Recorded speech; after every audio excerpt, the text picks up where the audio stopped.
안녕하세요. 저는 40대 남자입니다. 저는 아내를 회사에서 만났어요. 다름 아닌 아내는 제가 이직하러 간 회사의 면접관이었어요. 처음엔 좀 무서웠습니다. 시커먼 아이라인을 두껍게 그린 데다 붉은색 립스틱을 바르고 검은색 정장을 입고 있었는데 흡사 마녀 같다는 느낌이었어요. 그래서 저도 모르게 너무 긴장되더라고요.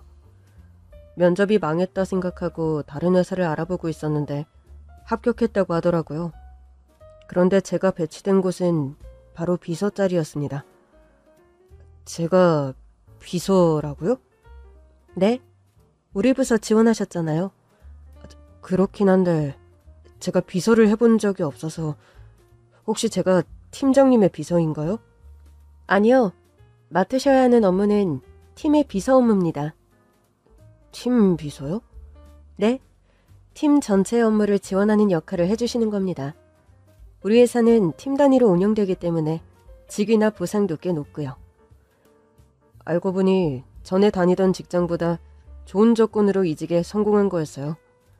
일을 해보니 제 걱정보다 훨씬 적성에 맞더라고요. 제가 열심히 일하는 걸 보더니 팀장님이 물으셨어요. 정신없죠? 아닙니다. 생각보다 일이 훨씬 재밌습니다. 그럴 것 같았어요. 면접 때 보니까 이끌어가는 일보다 서포트하는 일을 더 잘할 것 같았거든요. 맞아요. 아, 그래서 저한테 이 자리를 주신 거군요. 아내는 통찰력 있는 사람이었고 카리스마가 넘치는 사람이었어요. 평소에는 말 한마디 걸기도 어려운 사람이어서 그저 묻는 말에만 대답하는 정도였어요. 그러던 어느 날이었습니다. 팀장님이 출근을 안 하셨더라고요. 그때였어요. 제 비서님, 혹시 팀장님 댁 가보신 적 있어요? 제가요? 아니요, 절대 가본 적 없죠. 아, 그래요? 그럼 제가 주소 알려드릴 테니까 팀장님께 이것 좀 가져다 주세요. 근데 팀장님은 왜 출근을 안 하신 건지. 몸이 많이 안 좋으시다고 며칠 연차 내셨어요. 네? 늘 강해 보이던 팀장님이 아프다는 말에도 놀랐지만 미혼 여성의 집에 찾아가야 한다는 사실에 더 놀랐던 것 같아요. 생각해보면 일 때문에 가는 거였는데 제가 좀 과한 반응을 했던 거죠. 어쩌면 그만큼 이미 아내가 신경 쓰였던 것도 같아요. 대리님이 전해준 팀장님의 집은 꽤 큰 평수의 아파트였어요. 역시 능력이 있는 사람이라 좋은 집에 사나 보다 생각하며 초인종을 눌렀는데 웬 아주머니가 나오시더라고요. 그게 팀장님을 뵈러 왔는데요. 아, 우리 딸 보러 왔어요? 들어와요. 들어가도 될까요? 그럼요. 솔직히 좀 당황했습니다. 왜냐하면 문을 열어주신 아주머니께서 상복을 입고 계셨거든요. 안으로 들어갔더니 팀장님 역시 상복을 입고 있더라고요. 어머, 비서님. 안녕하십니까. 대리님 부탁으로 왔는데요. 바로 보셔야 할 자료가 있는데 연락이 안 된다고요. 그랬어요? 연차 중이라 연락 올 일이 없을 줄 알았어요. 맞다. 맞아요. 바로 검토해야 할 서류가 하나 있었어요. 기억한다는 게 그만. 혹시 상담하신 거예요? 회사에는 안 알리려고 했는데 어쩌다 보니 발각되고 말았네요. 죄송합니다. 비서님이 죄송할 건 아니죠. 서류부터 볼까요? 팀장님이 상복을 입은 채 초췌한 얼굴로 서류를 보는데 이상하게 가슴이 뛰더라고요. 사람이 좀 달라 보였달까요? 사인을 받아서 나오는데 팀장님이 부탁했습니다. 회사에는 알리지 말아줘요. 근데 왜요? 팀장님은 팀원들 경조사에 다 참석하시잖아요. 제가 가는 건 당연한 거죠. 근데 또 밑에 있는 사람들에겐 부담이 될 수도 있잖아요. 그렇게 어쩌다 보니 저만 팀장님의 연차 이유를 알게 됐고 그 후로 묘하게 팀장님과 가까운 기분이 들었어요. 우리 둘만 아는 비밀이 생겨서 그랬을 수도 있죠. 연차 사용 후 팀장님은 전보다 더 진한 화장을 하고 돌아왔어요. 그러나 점심도 거르고 확실히 기운이 없더라고요. 사람들 앞에서는 잘 쉬고 와서 그런지 배가 안 고프다는 핑계를 댔지만 저는 그냥 웃어넘길 수가 없었습니다. 저는 사람들과 같이 나간 뒤 깜빡 잊은 일이 있다는 핑계로 무리에서 벗어났어요. 그런 뒤 죽을 사서 사무실로 돌아왔습니다. 조용히 들어갔더니 팀장님이 책상에 엎드린 채 잠이 든 것 같았어요. 저는 조심스럽게 팀장님을 깨웠습니다.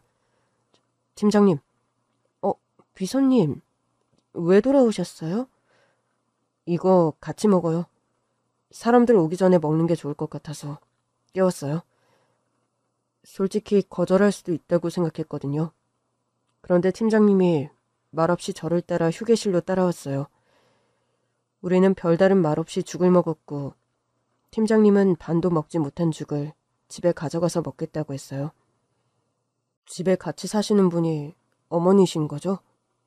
네. 아빠가 갑자기 돌아가셨어요. 원래도 심장이 안 좋은 분이긴 했는데 갑자기 돌아가셔서 엄마도 저도 경황이 좀 없었어요. 그 와중에 연차로 팀원들은 다 속이셨잖아요. 속인 건가요? 편하게 해주고 싶어서 그랬는데 그게 왜 편할 거라고 생각하세요? 주말에 돌아가시기도 했고 편히 쉬고 있는 팀원들에게 부고 문자 가게 하고 싶지도 않았고요.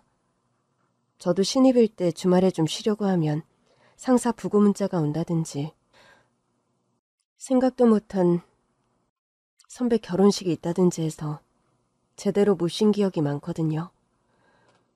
그때 깨달았어요. 이 사람이 강해 보이는 외면과 달리 내면은 굉장히 섬세하고 배려가 깊은 사람이라는 걸요. 그 후로도 한동안 저는 팀장님의 점심을 챙겼고 기운을 차린 팀장님이 팀원들 회식을 시켜주겠다면서 좋은 밥을 사주시더라고요. 그런데 어쩐지 그게 저에게 사주고 싶어서 사주는 것 같다는 느낌이 들었어요. 그래서 물어봤죠. 잘 먹었습니다, 팀장님. 다행이네요. 저한테 사주신 거 맞아요? 겸사겸사? 그럼 저한테만 사주셔도 되는 거잖아요. 제가 팀장님한테 사다 드린 죽값이 얼만데요. 그래서 엄청 비싼 거 사줬는데? 저만 사준 게 아니잖아요. 결국 며칠 뒤 우리는 밖에서 따로 만나 저녁을 먹었고 그게 우리의 첫 데이트가 됐어요. 아내는 일로는 참 강하고 삭삭한 사람이었지만 여자로서는 좀 허당 같은 구석이 많았어요. 그런 모습이 짙은 화장에 다 가려지는 것 같아서 물어본 적도 있었죠. 근데 자기는 화장법이 좀 독특한 것 같아. 아, 한국에선 좀 이상한가? 자기 혹시 유학 다녀왔어? 습관이 돼서 그런지 옅은 화장이 영 어색해. 그래서 우리의 결혼식 때 아내를 본 회사 사람들이 너무 놀라더라고요. 같은 사람 마냐면서. 연하게 화장하니까 너무 예쁘다고요. 우리의 결혼은 회사 안에서도 두고두고 회자됐어요. 상사인 아내와 부하 직원인 저의 만남이 다들 드라마 같다는 반응이었죠. 아내와 결혼 후에도 우리는 같은 회사에 다녔고 둘 다 승진했어요. 아내는 임원급이 됐고 그 와중에 잘생긴 아들까지 낳아주었습니다. 그래서 육아휴직은 제가 했습니다. 아내는 일이 늘 바쁘기도 했고 일을 통해 에너지를 얻는 사람이었거든요. 반면 저는 아들을 키우고 살림하는 게 의외로 잘 맞았어요. 장모님도 저를 보며 참 특이하다고 하셨어요. 하여튼 우리 딸이 딱 자기 짝을 만났네. 쟨 일밖에 몰라. 어릴 때도 공부하는 것 말고는 관심이 없었어. 저도 그런 아내를 만나서 좋아요. 또 제가 체력이 더 좋으니까 애들 키우고 살림해도 괜찮을 것 같아요. 고마워. 이해해줘서. 어머니, 이제는 능력 있는 사람이 일하고 더 적성에 맞는 사람이 살림하는 시대잖아요. 성별이랑 아무 상관없어요? 그래도 어린이집에 혼자 아빠가 왔다 갔다 하니까 선생님 하나가 자네를 백수 취급했다며. 그 사람한테 들으셨어요? 그래. 그래서 우리 딸이 처음으로 생각했대. 그냥 육아휴직은 자기가 해야 하나. 정말요? 솔직히 좀 속상해서 아내한테 말한 거긴 한데. 그 선생님이 이상한 거 아니에요? 그 선생님 하나 때문에 우리가 살아가는 방식을 바꿀 필요는 없죠. 다른 애들 엄마들이나 다른 선생님들은 하나같이 우리 와이프 부러워해요. 이렇게 남편이 다 해주는 사람이 어디냐고요. 그래? 사실은 나도 우리 딸이 부러워. 자네 같은 남편 나는 세상에 존재하는지 처음 알았거든. 그래서 아내한테 입버릇처럼 말했어요. 딱 아이 하나만 더 낳아주면 키우는 건 제가 다 하겠다고요. 아내가 막 웃더라고요. 그래, 알았어.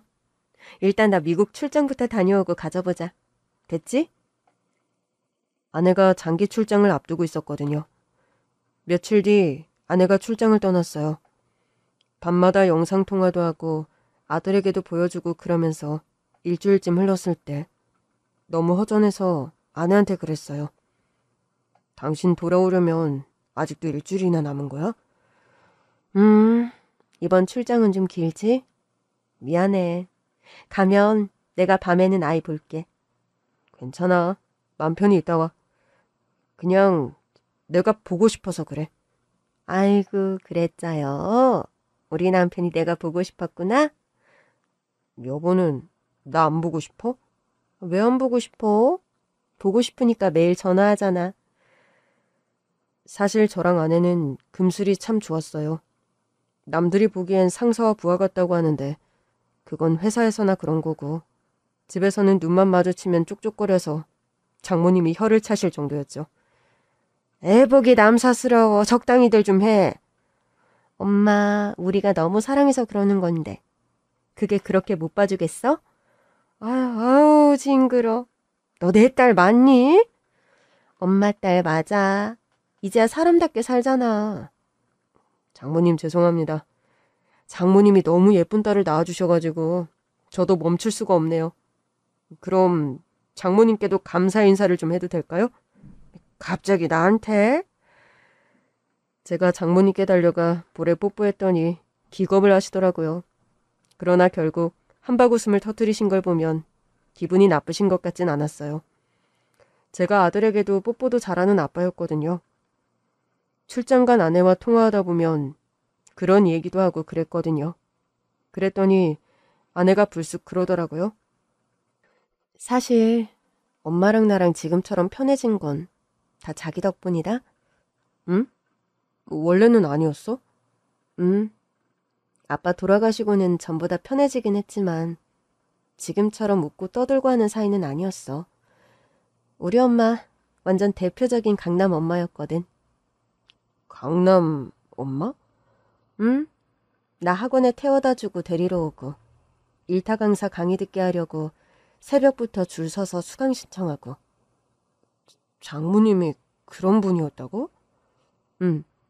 지금 봐선 모르겠지. 나도 신기해. 당신이 엄마 볼에 뽀뽀할 때마다 얼굴 빨개지는 것도 신기하고. 나도 신기하다. 나는 당신 덕분에 적성에 맞는 일도 찾고 삶도 찾은 것 같아. 솔직히 나 애 키우고 살림하는 거 완전 체질 같아. 제 말에 아내가 한참을 웃더라고요. 얼른 돌아와. 당신 꼭 안고 자고 싶다. 나도. 조금만 기다려. 분명 그렇게 약속했었는데 그게 아내와의 마지막 통화였어요. 다음날 아내는 교통사고를 당했고 제가 미국에 도착하기도 전에 세상을 떠났어요. 누구도 상상조차 해본 적 없던 갑작스러운 이별이었습니다. 그것도 힘든데 아내의 장례를 치르고 얼마 되지 않아 아들까지 희귀병 진단을 받았어요. 처음엔 왜 이런 일이 연달아 저에게 온 건지 모든 게 다 원망스러웠습니다. 분명 홀로 키우다시피 했던 아들이었는데도 내가 이 애를 살릴 수 있을까 자신이 없었어요. 온갖 병원을 다 돌아다녔지만 아들의 희귀병을 완치할 방법은 없다고 하더라고요. 결국 저는 아들을 데리고 미국으로 갔어요. 아내를 잃은 채 한국에서 살아가는 것도 버겁던 차였거든요. 그렇게 아내가 죽고 아들마저 희귀병에 걸려 도망치듯 한국을 떠나왔고 5년 후 저는 한국으로 돌아갔습니다. 귀국해 장모님을 찾아갔는데 글쎄 장모님이 거짓골로 길에서 폐지를 줍고 있는 겁니다. 장모님, 아니 자네, 누가 잘 살던 장모님을 이렇게 만들었어요? 장모님은 한동안 말을 잇지 못하셨고 조금 뒤 장모님의 입에서 나온 이름 석자를 듣는 순간 저는 너무 놀라 기절하고 말았습니다. 말도 안 돼요. 정말이야. 그래서 폐지를 줍고 있다고요? 재산도 많으셨잖아요. 그러니까 애 데리고 미국 갈 때 내 돈 좀 받아가지 그랬어. 그랬으면 아깝지라도 않지. 그 돈을 다 뺏기셨다고요? 내가 속았어. 어떡해요? 그 친구가 그 돈을 자네에게 전해주겠다고 했거든. 제가 미국에 가서 한국에 있는 가족들, 지인들과 연락을 끊고 사는 사이에 벌어진 일이었습니다. 말도 안 돼요. 그 녀석도 제 연락처를 몰랐단 말이에요. 나랑도 연락이 안 됐잖아. 그러니 내가 확인할 방법이 있나. 그래서 그 녀석 말을 다 믿으셨다고요? 나한테 와서는 형이 치료비가 부족하다고 연락이 왔다. 근데 형수도 없는 마당에 장모님께 연락할 염치가 없다고 하더라. 그러는데 어찌나 속이 상하던지. 장모님의 재산을 훔쳐간 녀석은 바로 제 동생이었습니다. 그 녀석 한국에 있을 때도 저랑 연 끊고 살았던 건 아시잖아요. 그래도 낯선 땅에 가서는 동생이랑은 연락하나 보다 했지. 그래도 핏줄이니까. 어머니, 그 녀석 모르세요? 도박에 술에 온갖 나쁜 것들 다 하고 다녀서 집에서도 버린 녀석인 거 아시잖아요. 나야 자세한 내막까지는 몰랐지. 어머니도 참. 설마 진짜 전 재산을 다 주신 건 아니죠? 왜 아니겠어. 우리 손자 살린다는데 다 줬지. 네? 저는 생각지도 못한 상황에 당황했고 일단 장모님을 모시고 우리 집으로 갔습니다. 손자를 만난 장모님은 눈물을 쏟으셨어요. 아이고, 아유 내 새끼. 할머니, 보고 싶었어. 나도 보고 싶었어. 얼마나 보고 싶었는지 몰라. 제가 죄송해요. 마음 약해지기 싫어서 장모님께도 연락 안 드리고 지냈던 건데 이런 일이 생길 줄은 꿈에도 몰랐어요. 우리가 돈이 왜 없겠어요. 그동안 아내랑 저랑 열심히 모은 돈도 있었고 애 치료비는 충분히 있었어요. 그래, 미국 갈 때도 그래서 돈 안 받아가겠다고 했었지. 나도 알아. 그냥 해주신다는 돈 받을 걸 그랬네요. 연락도 없으니 걱정 많으셨죠? 애 고칠 때까지 독하게 마음먹고 연락 안 하겠다고 하고 간 건 아는데 나는 궁금하고 걱정되고 그랬지. 그냥 연락 드릴 걸 그랬어요. 그랬으면 이런 일이 없었을 텐데. 내가 잘못한 거야. 내가 우리 애 걱정에 정신이 어떻게 됐던 것 같아. 그 녀석 지금은 연락 안 되죠? 내가 마지막으로 집까지 팔아주니까 딱 연락 끊더라고. 그때는 아셨어요? 뭔가 잘못됐다는 거? 느낌으로 알았지. 원래 같으면 내가 언제 연락해도 받아서는 애 치료 잘 되고 있다, 형도 잘 지낸다, 안부를 전해줬었거든. 근데 내가 집 한 돈이라고 입금해주자마자 연락이 뚝 끊기더라고. 그럼 그때라도 절 찾으셨어야죠. 자네한테 알리면 뭐해. 애 고치느라 가뜩이나 정신도 없을 텐데 내가 침만 댔겠지. 그렇다고 길에서 폐지를 줍고 계세요? 먹고 살아야 하니까. 어떻게 집까지. 애 치료가 생각보다 차도가 없다고 하더라고. 그래서 더 좋은 치료 받으려면 돈이 많이 든다고 형이 걱정이 많다는 거야. 그래서 내가 그랬지. 내가 돈을 해줄 테니 형한테는 내가 해줬다고 하지 말고 줘라.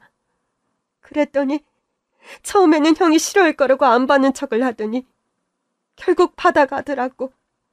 그게 시작이었어. 그 다음에도 치료가 잘 안 됐다고 했어요? 이번에도 잘 안 돼서 형이 절망하고 있다고. 그래서 내가 더 좋은 치료법이 없냐 물으니까 사실 있는데 돈이 너무 많이 들어서 형이 포기하려고 한다는 거야. 그래서 내가 포기하면 절대 안 된다.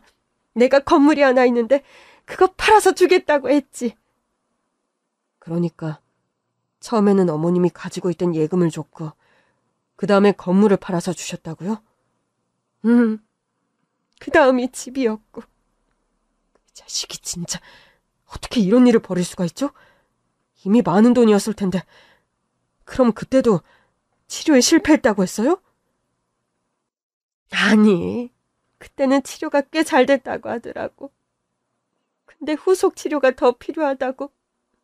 그래서 돈이 또 필요하다길래 사는 집 팔아서 주겠다고 했지.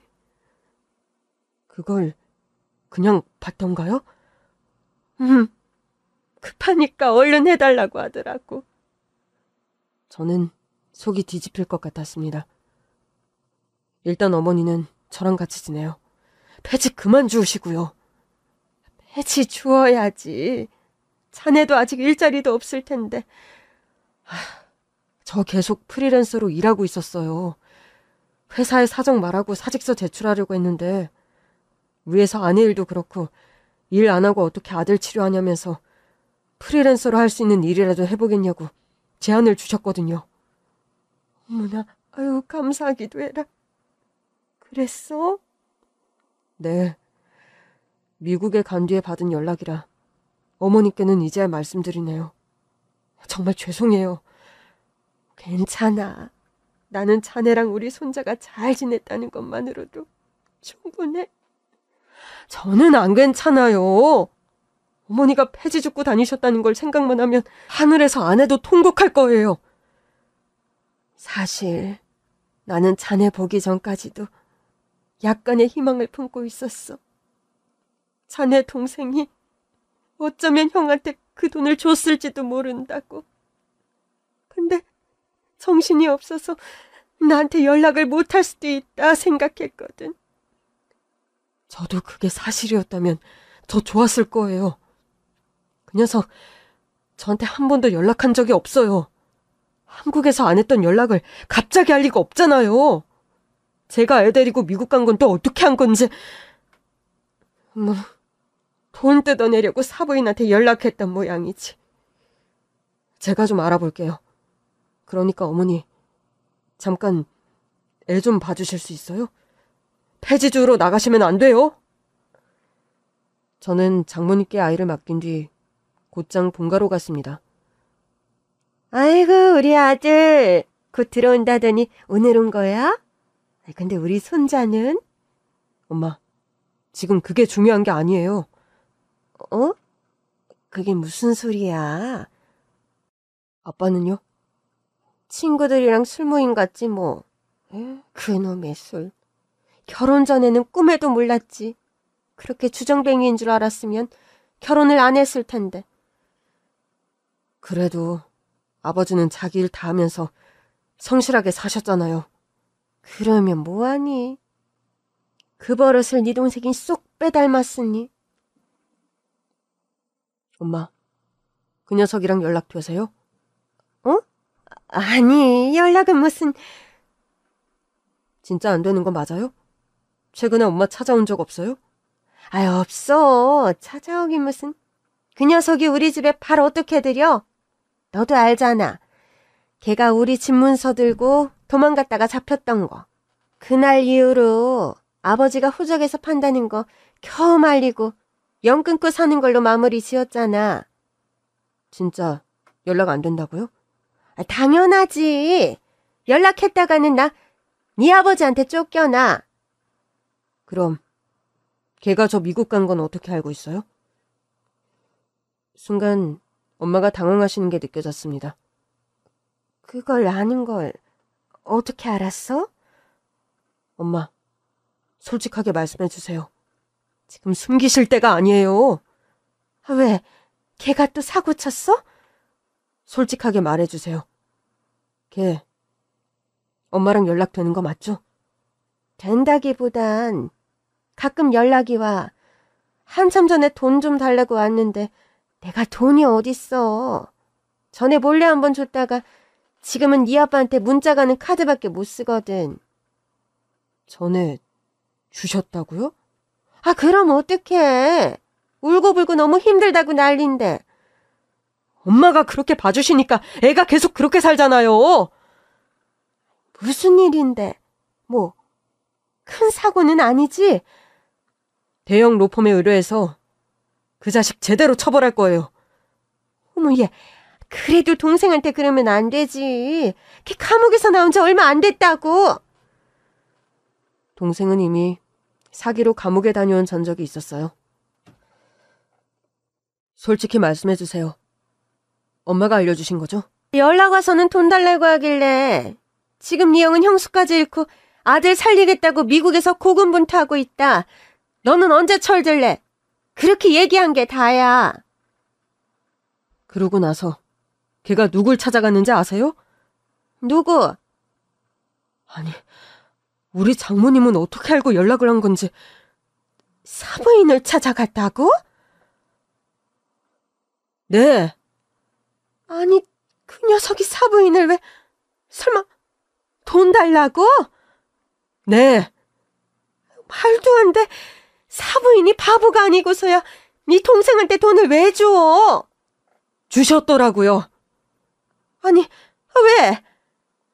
그 녀석이 장모님한테 연락해서 우리 아들 치료비가 부족해서 형이 애를 먹고 있다고 했대요. 뭐? 장모님은 그 말을 믿고 돈을 해주셨고요. 아유, 설마 네 장모님이 그렇게 순진하다고? 하긴 부잣집 딸내미로 태어나서 내내 잘 살기만 했으니. 그래서 그게 우리 장모님 잘못이라고요? 아니, 정말 돈을 주셨다면 그건 네 장모님 탓도 있는 거 아니니? 아, 왜 사실 확인도 없이 그 사기꾼 같은 녀석 말을 듣느냔 말이야. 사기꾼 같은 녀석이 아니라 그냥 사기꾼이죠. 그래도 네 동생인데 그건 좀 심하잖아. 뭐가 심해요? 그 자식이 우리 장모님 전 재산을 들고 날랐다고요. 뭐? 엄마는 눈이 튀어나올 듯 놀라셨고 저는 한숨만 나왔습니다. 그러니까 그 녀석한테 최근에 연락 온 번호 알려주세요. 공중전화번호 같던데. 그거라도 알려주시고 혹시 또 연락 오거든 유인 좀 해주세요. 유인? 어떻게? 이렇게요. 저는 엄마한테 방법을 알려드린 뒤 집으로 돌아왔습니다. 그리고 며칠 뒤 엄마가 다급히 전화를 걸어오셨어요. 네 동생한테 연락 왔어. 네가 시키는 대로 했어. 모른 척 하신 거 맞죠? 당연히 했지. 혹여라도 엄마 아들이라고 피할 틈 주신 거 아니죠? 안 했어. 그날 네가 그랬잖아. 그 녀석 이제라도 인간답게 살게 하려면 제대로 벌 받아야 한다고. 네, 아직 젊은 녀석인데 계속 폐인으로 죄 지으면서 살게 할 수는 없잖아요. 더더구나 우리 장모님을 건드렸어요. 딸 잃고 남은 핏줄이라곤 손자 하나밖에 없는 노인을 건드렸다고요. 아, 알았다니까. 그래서 네가 시키는 대로 했어. 오겠대요? 응. 저는 엄마에게 아이를 맡긴 뒤 장모님과 동생을 유인한 장소로 나갔습니다. 숨어서 기다렸더니 모자를 푹 눌러쓰고 마스크까지 낀 동생이 나타나더라고요. 그곳은 서울 외곽에 있는 한적한 카페였어요. 저는 동생의 맞은편에 앉았습니다. 저를 본 동생이 마시던 물을 코로 내뿜더라고요. 형! 오랜만이다. 아니지, 형이여. 여길 어떻게... 미국에 있는 거 아니었어? 어머니가 연락이 오셨어. 너 돈 필요하다고. 나한테 좀 해줄 수 있냐고 하셔서. 무슨 일인가 좀 일단 들어보려고 나왔어. 그랬구나. 형이 웬일이래? 와이프 잃고 애가 아프더니 철이 좀 들었나? 동생 말하는 본새가 아주 어이가 없더라고요. 그랬나 보다. 도대체 돈이 왜 필요한 건데? 동생이 계속 제 눈치를 살피더라고요. 아마도 제가 장모님과 연락을 한 건지 안 한 건지 살피는 기색이 역력했어요. 그게... 나도 지금 도착하자마자 온 거니까 얼른 말해. 해줄 수 있는 돈이면 해주고 장모님도 뵈러 가야 해. 오자마자 여기 온 거구나? 그게 나 뭐 허튼 일한 거 아니고 사업하다가 돈이 좀 부족해서. 사업? 행색만 봐도 절대 사업을 할 것 같은 분위기가 아니었거든요. 그러나 속아주는 척 했습니다. 형이 나랑 연락 안 한 사이에 나도 철이 좀 들었어. 그래서 아는 사람이랑 동업을 좀 하고 있거든. 잘 됐네. 너 진짜 철 들었구나? 그럼 나 완전 철 들었지. 이번 위기만 넘기면 진짜 잘 질 것 같은데 말이야. 근데 내가 우리 아들 희귀병 고치느라 돈을 많이 써서 많이는 못 줄 수도 있어. 괜찮아. 얼마가 됐든 나한테는 도움이 돼. 진짜. 그때 장모님께 돈을 좀 받아두는 건데. 갑자기 그게 무슨 소리야? 원래 장모님이 우리의 치료비로 거액을 주신다고 하셨는데 그땐 내가 거절했었거든. 그 돈 받았으면 너한테 줄 수 있는 돈이 좀 많았을 텐데. 이제라도 연락해서 주실 수 있냐고 물어볼까? 에이, 너무 늦었지. 그런가? 그래도 달라고 하면 주실 것 같은데. 그러자 동생이 갑자기 주변 눈치를 살피더니 그러더라고요. 그 돈 받아서 나 준다는 거지? 그렇지. 네가 이제야 정신 차리고 사업한다는데 형이 해줄 수 있는 건 다 해줘야지. 하긴 형은 내가 정신 차리고 잘 살기를 누구보다 바랐으니까. 그럼 안 되겠다. 장모님께 연락해봐야겠다. 그러자 동생이 다급히 저를 막더라고요. 형! 그 돈 내가 받아서 이미 썼어. 그게 무슨 소리야? 아니, 사업 시작할 때 돈이 너무 부족해서 거짓말을 좀 했어. 형 미국 갔을 때. 뭐라고? 조카 치료비가 부족하다고. 뭐야? 그런 줄도 모르고 연락드릴 뻔했네. 그럼 그 돈으로 사업을 시작한 거야? 뭐 그렇지. 뭐 그런 거지. 동생의 대답이 석연찮더라고요.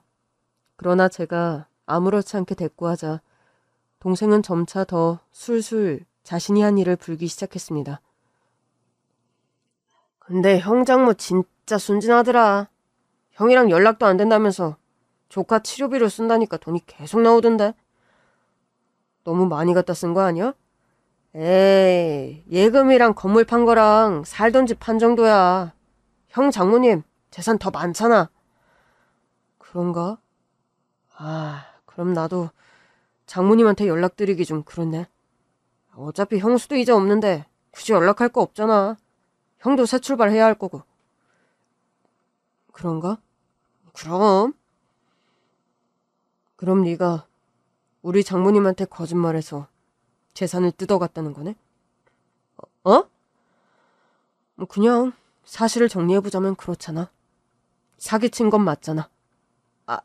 그게 그렇긴 한데 그땐 어쩔 수가 없었어. 돈 나올 데가 없어서. 아무튼 알았어. 그렇게 시작한 사업인데 끝까지 잘해내야지. 잘해서 우리 장모님 돈도 돌려드려야 하지 않겠어? 그럼 그럴 생각으로 시작한 거야. 알았어. 형도 도와줄 수 있는 데까지 도와줄게. 근데 나도 돈이 별로 없어서. 얼마든 진짜 다 괜찮아. 1,000 정도면 될까? 진짜? 그 정도 줄 수 있어? 그 정도는 줄 수 있지. 계좌 불러봐. 이참에 서로 휴대폰 번호도 알고 지내자. 앞으로도 또 급한 일 생길 수도 있잖아. 잠깐만. 동생은 순순히 저에게 휴대폰 번호까지 알려주었고 저는 동생이 문자로 보내준 계좌로 돈을 보냈습니다. 은행 앱에 알림이 온 건지 동생이 바로 확인하더라고요. 형, 고마워.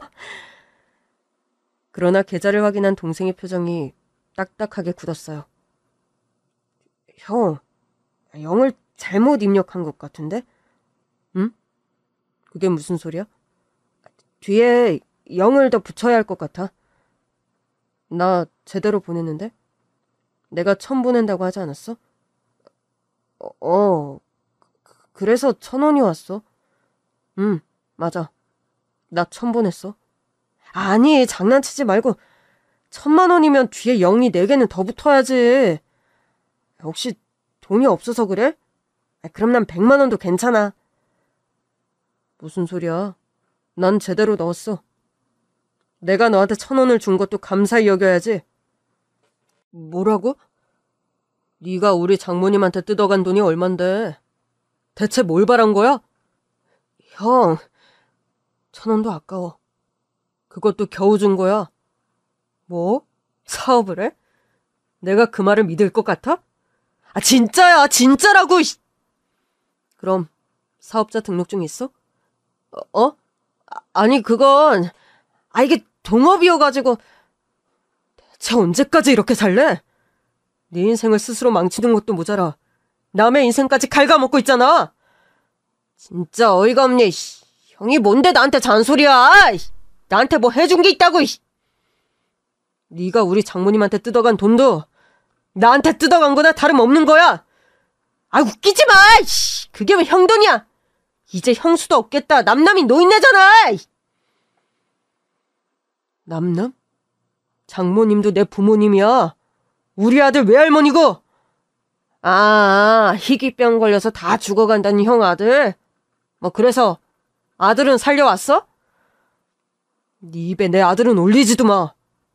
그 돈 어떻게 했어? 형 장모 돈 말하는 거야? 다 썼다고 했잖아. 내가 돈 벌라고 다 썼어. 그래서 진짜 사업을 했다고? 사업이나 다름없지. 나 자신에게 투자하는 게 곧 사업이지. 너 또 노름했지? 나한테는 그게 투자고 미래야. 그래서 노름해서 그 많은 돈을 다 날려먹었어? 설마 아니지? 그 돈이면 정말 사업을 시작할 수도 있고 그냥 평생 놀고 먹을 수도 있잖아. 형이 그러니까 안 되는 거야. 돈을 왜 묵혀? 돈은 굴려야 불어나는 거지. 그래서 그 돈을 불린 결과가 이거라고? 형은 늘 날 무시했어. 내가? 그래, 늘 나를 모자란 놈 취급하잖아. 그래서 네가 이렇게 됐다는 거야? 왜 갑자기 말이 거기로 튀어? 형은 모범생이라고. 엄마도 아버지도 형만 좋아했지. 결국 나만 집에서 쫓아냈잖아. 오죽했으면 그랬을까.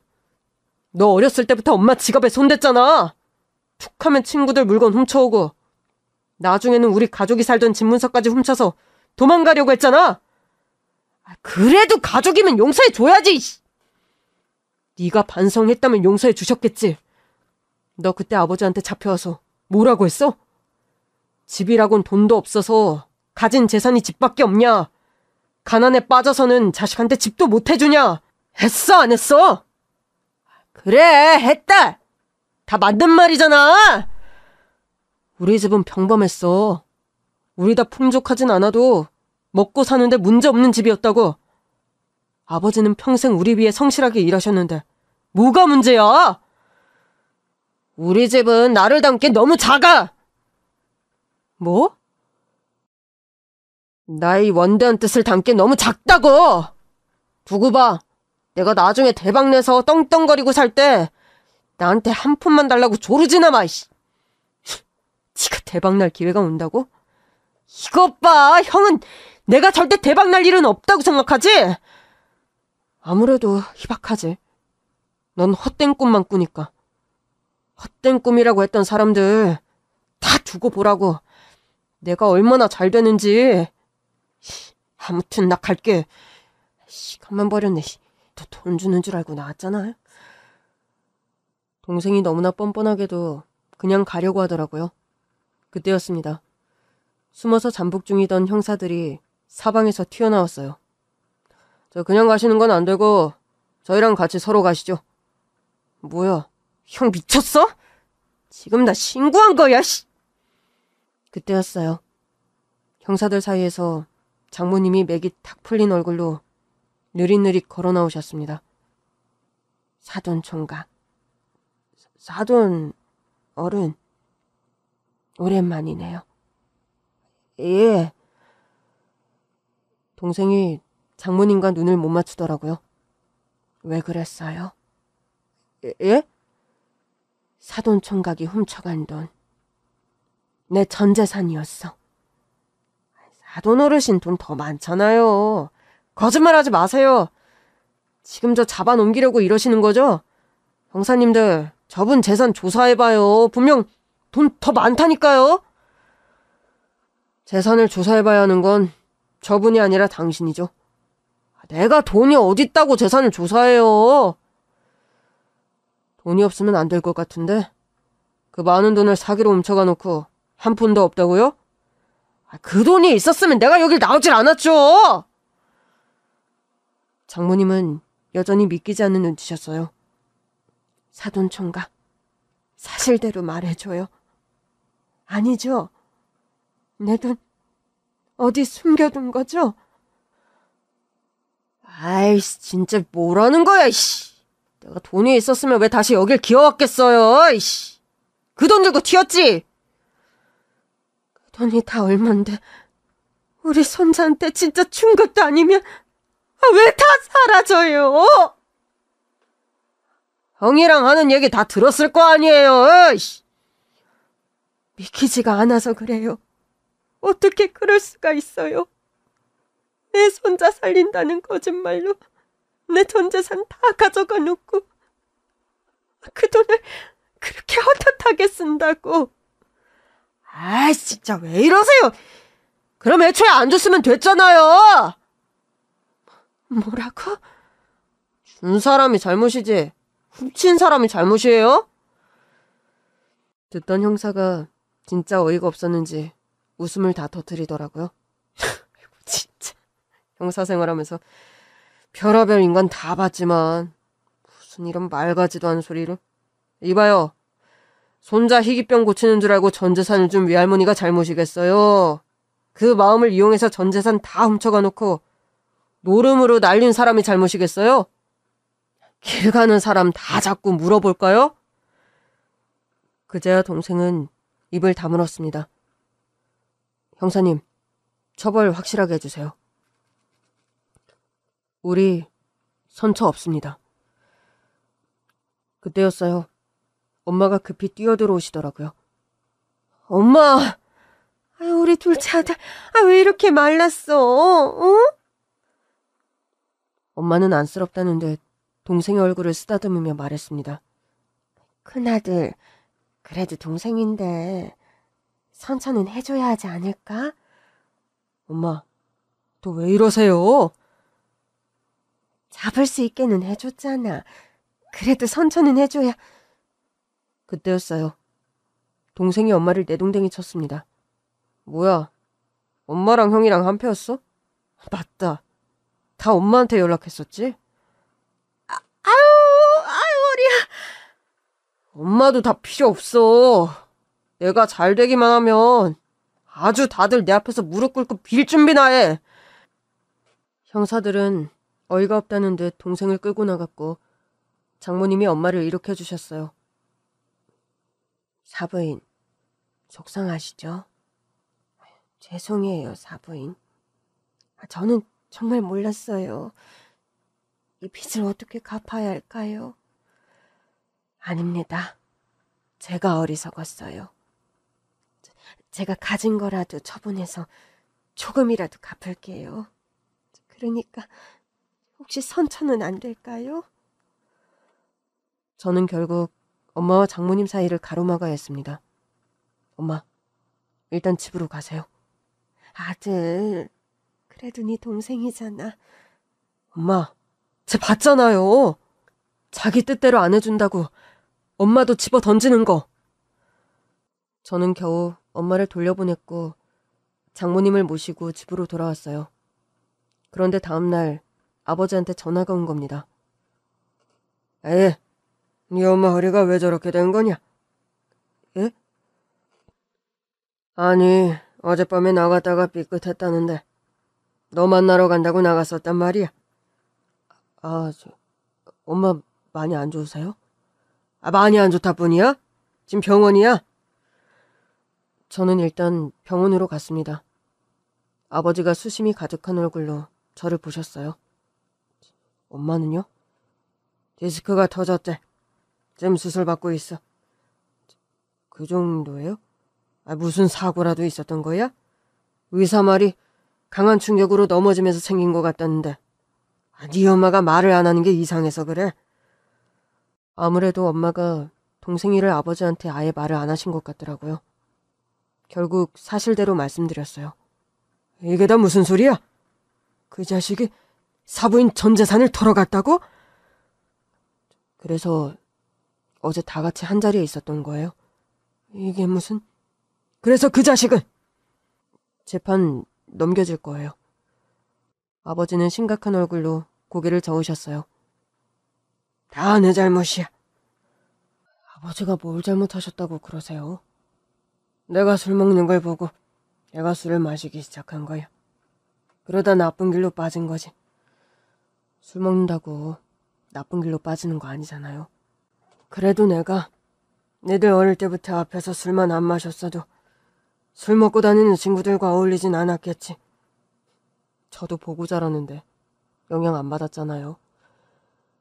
아버지는 충격을 받으신 듯했고 엄마가 수술을 받고 나오신 뒤에도 전혀 말씀이 없으셨어요. 그 사이 저는 아주 바빴습니다. 김앤장 변호사들을 만나서 변호를 맡겼고 알아놓은 장모님 돌보랴 아들 돌보랴 하루 24시간이 부족할 정도였어요. 그 사이 동생의 재판이 시작됐고 그 결과 동생은 대가를 제대로 치르게 됐어요. 재판이 끝난 뒤에도 장모님은 영 기운이 없으셨죠. 장모님, 제가 평생 모실게요. 그럴 거 없어. 자네가 무슨 잘못을 했다고. 장모님도 제 부모님이세요. 당연히 모셔야죠. 그때였습니다. 사부인, 오랜만에 뵙습니다. 아버지가 나타나신 겁니다. 아버지, 재판 다 보셨어요? 봤지. 오실 줄 몰랐어요. 엄마는요? 네 엄마는 볼 자신이 없다더라. 아버지 표정이 너무 어둡더라고요. 속상하시죠? 죄송하지, 사부인께. 그러면서 아빠가 가방에서 봉투를 꺼내 장모님께 내미셨어요. 사돈, 이게 뭡니까?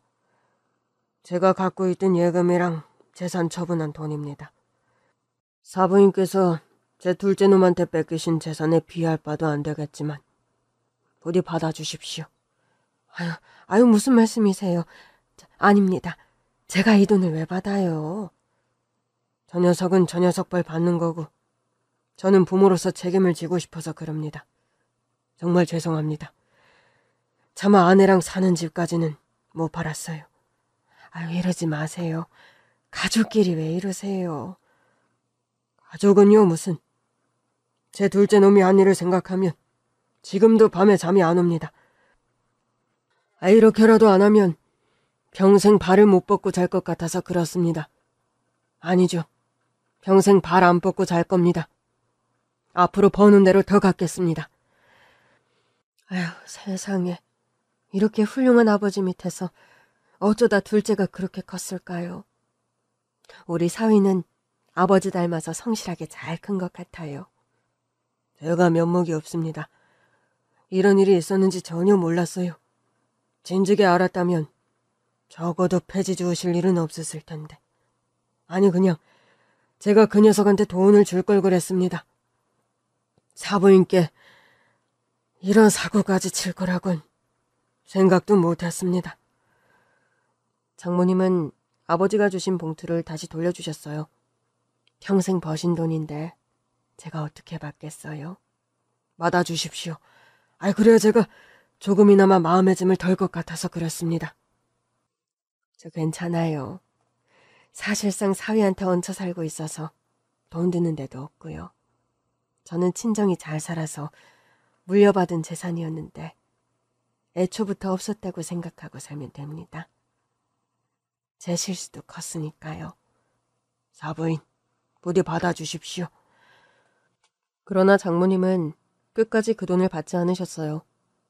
저는 결국 아버지를 모시고 자주 가던 실내 포장마차로 갔습니다. 아버지, 오늘 여러모로 힘드실 것 같아요. 왜 돈을 안 받으실까? 나는 그냥 드리고 싶은데. 우리 장모님 끝까지 안 받으실 거예요. 그나마 다행인 건 지금 참 잘 지내신다는 거고요. 그래? 네. 우리 아들 돌보면서 많이 편해지셨어요. 그래서 저 곧 다시 미국 가야 하거든요. 아이 치료 때문에? 네. 아직 좀 남아있어서요. 그때 장모님 모시고 가려고요. 그래, 그래야지.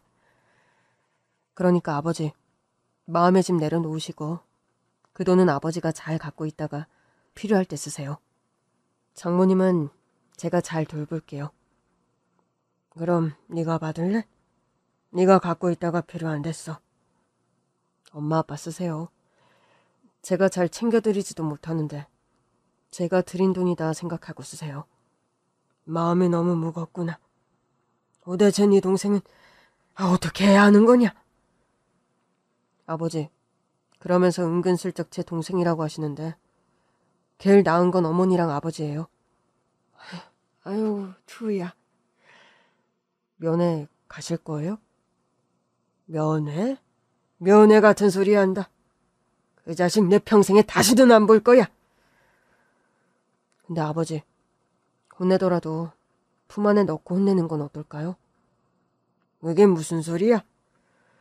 잘못 다 치르고 오랜 시간 걸려 나오겠지만 그때도 갈 데가 없고 품어주는 곳이 없다면 결과는 똑같을 거예요. 아버지가 부모잖아요. 나오면 무슨 일이라도 시켜서 사람 만들어주시면 안 돼요? 외면만 하지 마시고요. 그 녀석 일하게 해야죠. 그래야 제 손으로 장모님 돈도 갚죠. 제 말에 아버지는 생각에 잠기신 듯 했어요. 물론 다 큰 자식 품는 게 쉽지 않을 순 있죠. 하지만 그 녀석 갈 데가 없어 보였어요. 아버지는 깊은 한숨을 내쉬었습니다. 저는 장모님 모시고 미국 갔다가 돌아올게요. 그 녀석 나오려면 아직 멀었으니까 아버지랑 어머니도 잘 생각해 보셨으면 좋겠어요. 자식을 낳은 뒤라 그런지 동생이 전과는 또 다르게 보였어요. 큰 잘못을 했고 그건 씻을 수 없는 죄지만 부모님께는 자식이잖아요. 결국 품어야 하는 건 부모님이라고 생각했어요. 물론 품어줄지는 모르겠지만 그래도 책임감을 느껴달라고 부탁드렸어요. 사실 동생이 집문서를 가지고 도망간 게 고등학교 다닐 때의 일이었고 그때 이후로 집 밖에서 살았거든요. 저는 무거운 마음으로 장모님을 모시고 미국으로 갔고 아들의 희귀병 완치 판정을 받은 뒤에 돌아왔습니다. 그 사이 장모님도 많이 밝아지셨어요. 손자가 완치되니 세상에 바랄 게 없다면서 지난 아픔은 많이 잊으신 것 같더라고요. 그러면서 제안하셨어요. 동생, 면회 한번 가보지 그래? 그래도 사람이 고픈 사람 같던데. 어머니, 그 녀석은 부모님께 맡길래요. 그리고 좀 변했다 싶으면 다시 데리고 와서 어머니께 제대로 사과드리게 할게요. 이래서 돈도 갚으라고 할 거고요. 그래, 그렇게 계속 기회를 줘. 감사합니다.